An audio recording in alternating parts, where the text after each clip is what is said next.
Hello everyone, welcome back to our channel the online coaching. मैं हूँ स्नेहा सिंह। आज के इस लेक्चर में हम लोग अपना नया टॉपिक स्टार्ट कर रहे हैं जिसका नाम है उत्सर्जन यानी कि एक्सक्रीशन। हम लोगों ने लाइफ प्रोसेस यानी कि जैव क्रियाओं में सभी चीज़ों के बारे में पढ़ा और खुश हो जाइए क्योंकि ये जो टॉपिक है हमारा इस चैप्टर का लास्ट टॉपिक है। ठीक है, उत्सर्जन यानी कि एक्सक्रीशन।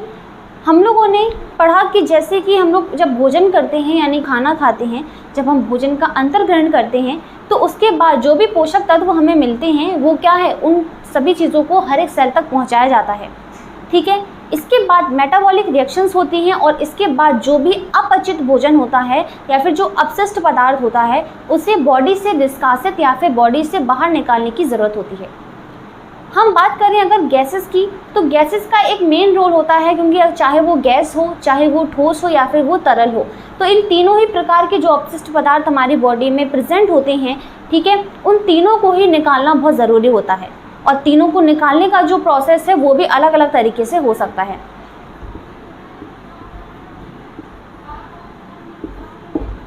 एक्सक्रीशन यानी कि उत्सर्जन।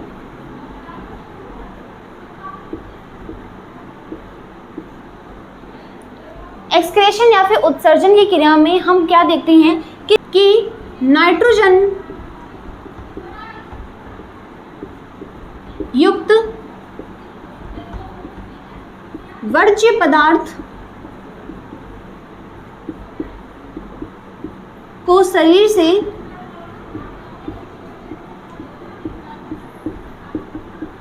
बाहर निकालने की क्रिया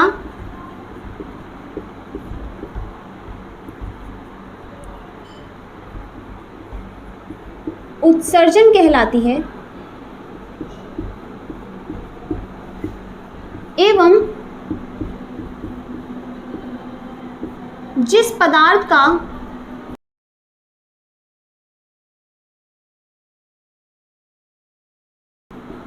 उत्सर्जन किया जाता है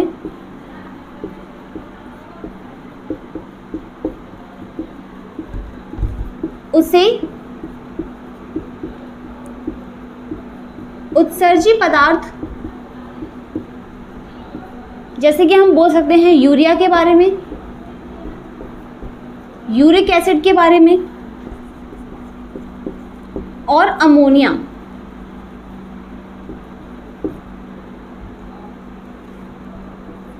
इन्हें हम क्या कहते हैं, उत्सर्जी पदार्थ। समझ में आई बात? तो एक्सक्रीशन का मतलब क्या है कि हमारी बॉडी में जो भी नाइट्रोजन युक्त, हमारी बॉडी में जो भी नाइट्रोजनस जो कंपाउंड्स हैं, जो भी पदार्थ बन रहे हैं, जो भी ऐसे यौगिक बन रहे हैं जो कि हमारी बॉडी के लिए क्या है, हानिकारक हैं, और जो अपशिष्ट हैं तो उन्हें निकालना, उन्हें ही शरीर से बाहर निकालने का जो प्रोसेस है उसी को हम लोग एक्सक्रीशन या फिर उत्सर्जन कहते हैं।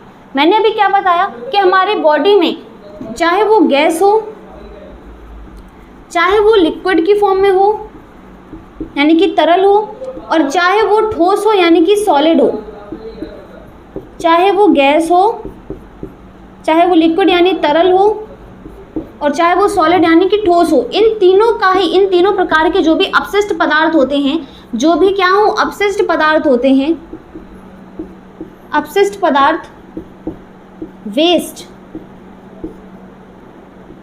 जो वेस्ट होता है इसे बॉडी से बाहर निकालने का जो प्रोसेस है वो भी अलग अलग तरीके से होता है। जैसे हम गैसेस की सबसे पहले बात करें तो हमने क्या देखा था, रेस्पिरेशन। याद करो वो दिन जब रेस्पिरेशन हमने पढ़ा था और मैंने आप लोगों को ये बताया था कि जो रेस्पिरेशन का प्रोसेस है उसमें क्या होता है कि रेस्पिरेशन के थ्रू दो प्रोसेसेस होती हैं, एक होती है इनहेलेशन और दूसरा होता है एक्सहेलेशन। इनहेलेशन जिस क्रिया में या फिर जैसे हम लोग अंधा श्वसन कहते हैं, इस क्रिया में हम क्या है, वायुमंडल से जो गैसेस होती हैं उसे हम लोग इनहेल करते हैं यानी कि शरीर के अंदर उसे लाते हैं।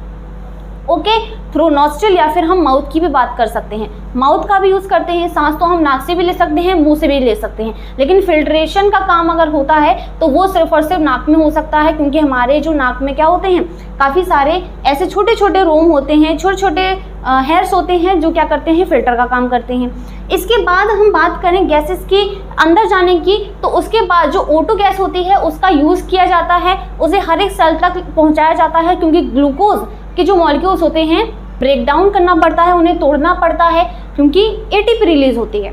इसके बाद हर एक सेल क्या करती है, मेटाबॉलिक रिएक्शन करती है और इसके थ्रू जो भी CO2 गैस बनती है, जो कि एक क्या है, अपशिष्ट गैस है या फिर हानिकारक गैस है हमारे शरीर के लिए, CO2 यानी कार्बन डाइऑक्साइड, तो उसे जो हमारा ब्लड है, हीमोग्लोबिन है, वो क्या करती है, उसे CO2 के साथ मिला करके क्या कर लेती है, अस्थायी कर लेती है या फिर उसे स्थानांतरित कर देती है। किसमें? आपको ये प्रोसेस मैंने बताया था, याद करो रेस्पिरेशन वाला टॉपिक जब मैंने पढ़ाया था तो उसमें मैंने आपको बताया था कि जो हीमोग्लोबिन होती है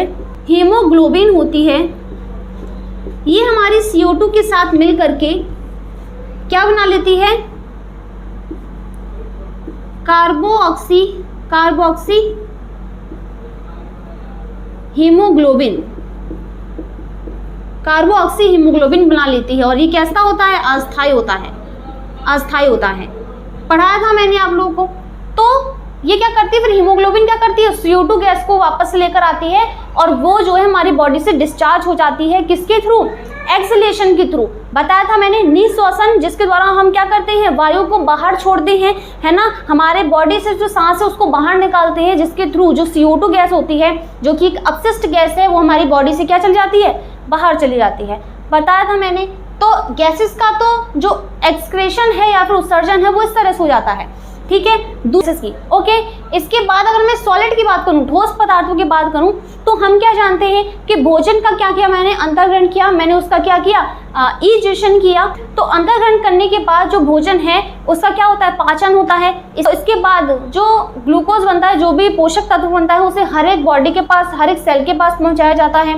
पाचन के बाद जो अपचित भोजन होता है या फिर जो अपशिष्ट पदार्थ होता है, हम किसकी बात कर रहे हैं, ठोस की बात कर रहे हैं, तो वो क्या करता है, देखो बात करें ओवरऑल, जो हम देखो खाना हम खाते हैं मुंह से, इसके बाद ऑलमोस्ट जो हमारा स्टमक है वो लगभग सारे भोजन को क्या कर देता है, पचा देता है। इसके बाद छोटी आंत में उसका कुछ पाचन होगा और बड़ी आंत तक आते आते इसमें से जो वाटर का एब्जॉर्प्शन है वो पूरी तरीके से हो जाता है। वाटर का जो एब्जॉर्प्शन है या फिर जो अवशोषण है जल का, वो कौन कर लेता है, हमारे बड़ी आंत कर लेती है। इसके बाद जो भी वेस्ट मटेरियल होता है वो हमारे एनएच के थ्रू क्या चला जाता है, बाहर चला जाता है। तो इस तरह से जो ठोस पदार्थ होते हैं उनका भी एक्सक्रेशन हो रहा है, उनको भी हम बाहर निकाल रहे हैं, ठीक है।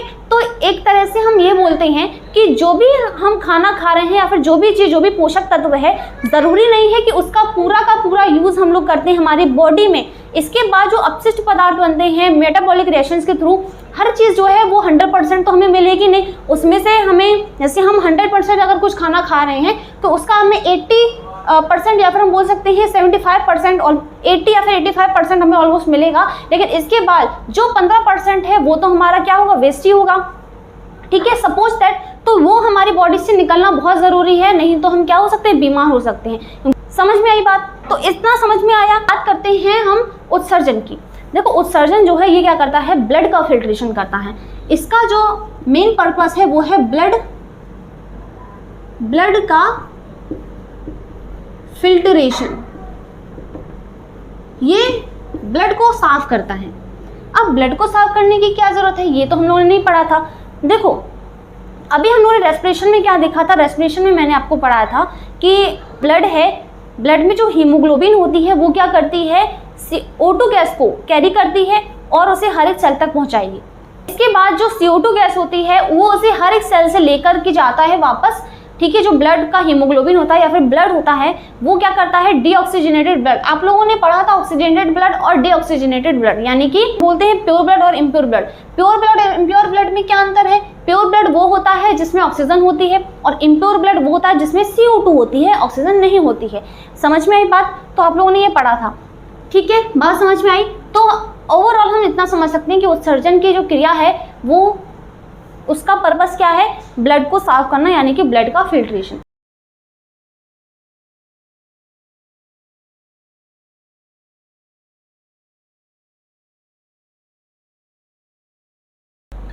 उत्सर्जी पदार्थों के उत्सर्जन के बेसिस पर, यानी एक्सक्रेशन के बेसिस पर, जो एनिमल्स हैं वो भी अलग अलग तरीके के होते हैं, ठीक है। कितने टाइप्स के, 3 टाइप्स हैं इसके, 3 types of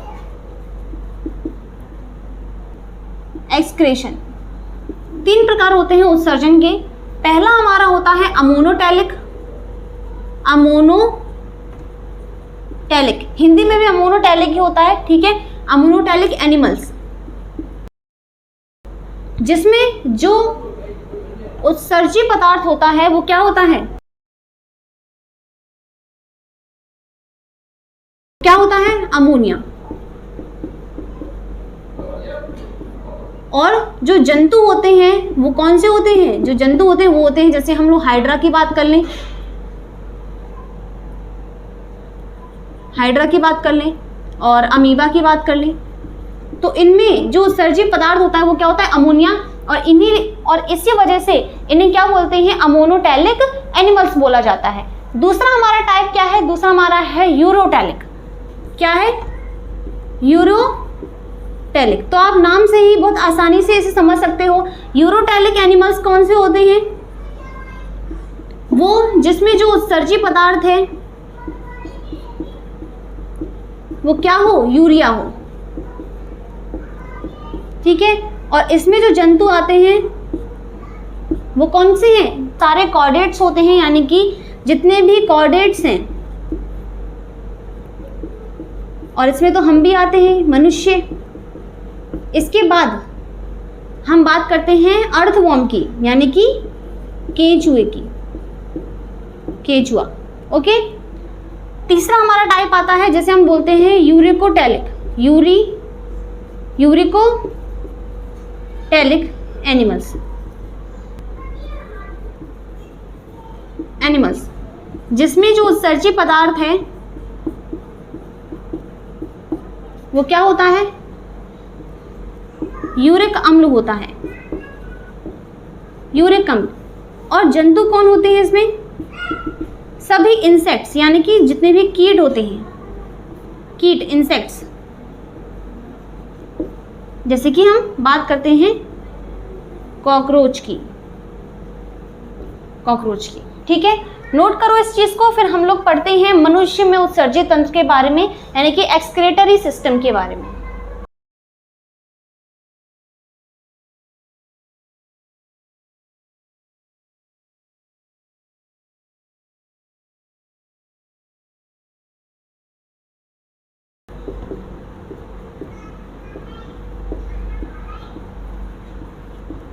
excretory system in human,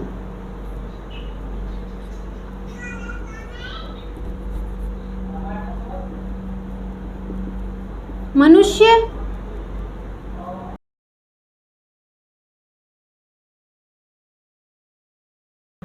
में उत्सर्जी तंत्र, ठीक है। तो कैसा होता है, ठीक है। सबसे जो इम्पॉर्टेंट जो ऑर्गन होता है हमारे उत्सर्जी तंत्र में वो क्या होता है, किडनी। आप सभी जानते हो कि किडनी क्या करती है, ब्लड को साफ करती है, यानी कि उसे खून को क्या करती है, साफ करने का काम करती है। ऑब्वियस सी बात है, सबने सुना होगा, इतनी तो जनरल सी बात है।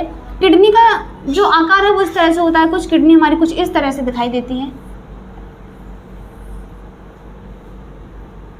ये दोनों हमारी किडनियां हैं। ये यहाँ पर हमारी होती है रीनल आर्टरी,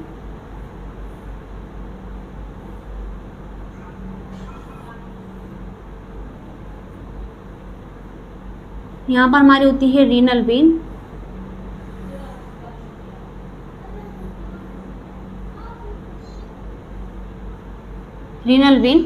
रीनल शब्द का जब भी मैं यूज करूँ समझ जाओ मैं वहां पर किडनी की बात करी, किसकी, किडनी की, ठीक है। तो रीनल जो वर्ड होता है उसका मतलब होता है किडनी, ठीक है ना। जैसे कार्डियक का मतलब क्या था, हम लोग हृदय के लिए यूज कर रहे थे कार्डियक, ठीक है ना, कार्डियक मसल, कार्डियक आर्टरीज, तो समझ जाओ। इसके बाद हम बात करते हैं मूत्र वाहिनियों के बारे में।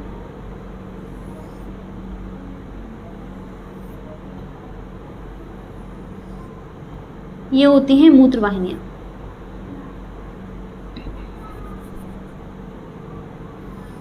यहाँ पर होता है मूत्राशय और नीचे हमारा होता है यूरेथ्रा, यानी तो कुछ इस तरह से क्या होता है, उत्सर्जी तंत्र होता है मनुष्य में, ठीक है। यहाँ पर कुछ ज़्यादा मैंने बड़ा बनाने चलेगा, ठीक है, आपको समझ में आ जाएगा। तो ये क्या है, दायां वृक है, दायां वृक, वृक मतलब किडनी वृक जो है एक चीज़ है, ठीक है। किडनी को हम लोग हिंदी में क्या बोलते हैं, वृक बोलते हैं। ये क्या है, ये क्या है, बायां वृक, यानी कि किडनी। ये हमारी है रीनल आर्टरी, या फिर ये हमारी क्या है, रीनल आर्टरी, यानी कि ये क्या है, महाधमनी, और ये क्या है, महाशिरा। ओके, इसे हम कहते हैं मूत्रवाहिनी, और ये है मूत्राशय। ठीक है, यहां पर होता है मूत्र द्वार। ठीक है, जो लेफ्ट किडनी होती है वो राइट किडनी से थोड़ी आगे की ओर होती है, तो इसीलिए इसका साइज जो है बड़ा दिख रहा है। ठीक है, इसके बाद हम बात करते हैं महाधमनी की, जिसमें से जो हमारा ऑक्सीजनेटेड ब्लड होता है वो एंटर करता है, क्योंकि किडनी को भी काम करने के लिए किसकी जरूरत होती है, ऑक्सीजनेटेड ब्लड की जरूरत होती है। उसे भी तो ऑक्सीजन की जरूरत होगी ना, रेगुलर उसे कंटिन्यूसली काम करना है तो उसे एनर्जी की रिक्वायरमेंट तो होगी। इसके बाद महाशिरा से क्या होता है, जो हमारा डीऑक्सीजनेटेड ब्लड है, इसके अलावा क्लीन ब्लड है वो हमारा डिस्चार्ज होता है, हमारा बाहर निकल जाता है। मतलब क्या है, हमने तो इतना समझा था कि जो धमनी होती है वो प्योर ब्लड को कैरी करती है, और जो हमारी सिरा यानी कि जो हमारी वेन होती है वो इम्प्योर ब्लड को कैरी करती है। यहाँ पर समझने वाली बात ये है कि जो महाधमनी होती है उसका काम सिर्फ और सिर्फ ये है कि वो क्या है, ऑक्सीजनेटेड ब्लड जो है हमारी किडनी को प्रोवाइड करेगी। इसके अलावा जितने भी प्लाज्मा, जो भी ब्लड प्लाज्मा में काफ़ी सारे कंपोनेंट्स ऐसे हैं, ठीक है, जो उसे फ़ायदेमंद है, जैसे ग्लूकोज हो गया, एमिनो एसिड हो गया, ये सब चीज़ें, तो ये सब चीज़ें भी क्या है, किडनी को प्रोवाइड करेगी हमारी क्या, आर्टरी यानी कि धमनी। इसके बाद आर्टरी, देखो हमेशा जो ब्लड है वो पूरी तरीके से प्योर नहीं हो सकता, 100% प्योर नहीं होता है, उसमें कुछ अपशिष्ट पदार्थ भी जो हैं वो घुले होते हैं। जैसे हम महाधमनी की बात कर रहे हैं कि इसमें से प्योर ब्लड जो है किडनी के अंदर जाता है, तो इसमें भी काफ़ी अपशिष्ट पदार्थ हैं, काफ़ी ऐसे हानिकारक पदार्थ हैं जो नहीं होने चाहिए। ठीक है, तो उनका ही फिल्ट्रेशन कौन करता है, वृक्क यानी कि किडनी करती है। पहली चीज़ क्या है, होता क्या है, अभी हम लोग उसको डिटेल में जानेंगे जब हम लोग किडनी का स्ट्रक्चर पढ़ेंगे। इसके बाद हम लोग नेफ्रॉन की संरचना पढ़ेंगे, तब इस चीज़ को बिल्कुल ही हम लोग क्लियर कर लेंगे। अभी बस इतना समझो कि महाधमनी से प्योर ब्लड आता है, यानी कि ऑक्सीजनेटेड ब्लड आता है। प्योर ब्लड हम इसको नहीं कह सकते, हम इसको ऑक्सीजनेटेड ब्लड कहेंगे। इसमें कुछ अपशिष्ट पदार्थ होते हैं जो कि हमारे किडनी क्या करती है, उसको छानती है। ठीक है, किडनी क्या करेगी, उसको छानेगी। इसके बाद अपशिष्ट पदार्थ जो है वो उसी में रह जाते हैं, और जो क्लीन ब्लड होता है, जो साफ खून होता है, वो हमारे महाशिरा द्वारा वापस से चला जाता है, और इसके साथ ही साथ उसमें CO2 गैस भी इन्वॉल्व होगी। ठीक है ना, समझ में आई बात। तो हमारी महाशिरा से जो ब्लड वापस जा रहा है उसमें CO2 तो है ही, लेकिन साथ ही साथ वो क्या है, क्लीन है। ओके, और इसके बाद जो दायां वृक्क और इसके बाद जो महाधमनी है उसमें क्या है, O2 गैस तो है, लेकिन उसमें क्या है, कुछ अपशिष्ट पदार्थ भी हैं। ठीक है, जिसको ही साफ करने के लिए जो किडनी है उसका यूज़ किया जाएगा। समझ में आई बात, इसको हम लोग थोड़ा डिटेल में जानेंगे। तो बस अभी इतना समझो कि महाधमनी से ऑक्सीजनेटेड ब्लड आता है, और महाशिरा से जो प्योर, जो क्लीन ब्लड है, यानी कि जो डीऑक्सीजनेटेड ब्लड है वो वापस जाएगा, लेकिन वो अब उसमें एक भी अपशिष्ट पदार्थ जो है वो नहीं होगा, क्योंकि वो जो है किडनी द्वारा छान लिया जाता है। समझ में आई बात। इसके बाद जो अपशिष्ट पदार्थ जो कि किडनी में रह गए हैं वो कहाँ जाते हैं, वो मूत्रवाहिनी द्वारा कहाँ चले जाते हैं, मूत्राशय में चले जाते हैं। दोनों किडनियों से जाएंगे, दोनों किडनियाँ काम करती हैं, और कहते हैं कि एक किडनी अगर चली भी जाए तो जो पूरा लोड है वो कौन ले लेती है, दूसरी किडनी ले लेती है। ठीक है, तो दो किडनी होती हैं जो कि रेगुलर काम करती रहती हैं, जो कंटिन्यूसली ब्लड को साफ करती रहती हैं। मैंने बताया अपशिष्ट पदार्थ जो होते हैं वो किडनी से बाहर आकर के कहाँ जाए, मूत्रवाहिनी में आते हैं। मूत्रवाहिनी से वो कहाँ जाते हैं, मूत्राशय में, और जिसका जो कनेक्शन है डायरेक्टली ये किससे होती है कनेक्टेड, ये हमारी कंट्रोल होती है नर्वस सिस्टम से, ये हमारी कंट्रोल होती है ठीक है, नर्वस सिस्टम से, यानी कि तंत्रिका तंत्र से इसका जो संबंध है, इसका जो डायरेक्ट कनेक्शन है वो होता है। ठीक है, तो ये हमारी कंट्रोल रहती है, जो हमारा मूत्राशय है ये कंट्रोल रहता है किससे, हमारे नर्वस सिस्टम से। ठीक है, तो ये हमारी कंट्रोल होती है किससे, नर्वस सिस्टम से। जब यहाँ से सिग्नल आएगा कि जो यूरेथ्रा है उसको ओपन करो और जितना भी यूरिन है उसको रिलीज करो, उस चीज़ को बाहर निकालो, तो हम बोलते हैं यूरेथ्रा, इसे हम बोलते हैं यूरिनरी ब्लैडर। ठीक, मूत्रवाहिनी को हम बोलते हैं इंग्लिश में यूरेटर। ठीक है, बायां वृक्क जो है, मैं इसे हम लोग बायां वृक्क यानी कि लेफ्ट किडनी, दायां वृक्क यानी कि राइट किडनी, ओके। महाधमनी या फिर धमनी की बात करें तो इसे हम लोग क्या बोलते हैं, रीनल महाधमनी या फिर रीनल आर्टरी। ये वाली की बात हो रही है, महाधमनी जिसको हम लोग आयोटा, और महाधमनी और महासिरा जिसे हम लोग आयोटा या फिर वेना केवा बोलते हैं। और ये हमारी क्या है, ये हमारी धमनी और सिराएं हैं, ठीक है। तो रीनल आर्टरी हम बोलेंगे और यहाँ पर हम लोग रीनल वेन बोलेंगे, ओके। समझ में आई बात, ठीक है। सभी के नाम लिखती है मैंने। एक चीज़ और याद रखिएगा कि जो हमारी किडनी है वो डॉर्सल साइड यानी कि हमारी एब्डोमिनल कैविटी में प्रेजेंट होती है, ठीक है ना। एब्डोमिनल कैविटी यानी कि उदर गुहा में, उदर गुहा कौन सा साइड होता है, नीचे वाला साइड होता है, ठीक है। हमने बात की थी थोरेसिस कैविटी की, ठीक है, वक्ष गुहा की। एक हमारा होता है, देखो जैसे हम बॉडी की बात करें तो इस तरह से,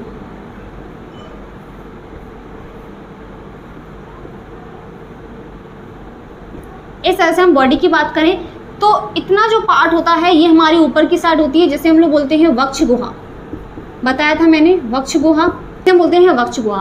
और नीचे का जो साइड होता है यहाँ से लेकर के जहाँ पर हमारा पेट, लीवर, किडनी वगैरह ये सब प्रेजेंट होती हैं, आंत वगैरह, वो हमारा होता है उदर गुहा, ठीक है। तो नीचे वाला साइड जो है वो हमारा क्या कहलाता है, उदर गुहा, एब्डोमिनल कैविटी। और ऊपर वाला थोरेसिस कैविटी, ठीक है, जिसमें हमारे लंग्स वगैरह प्रेजेंट होते हैं, हार्ट वगैरह प्रेजेंट होता है।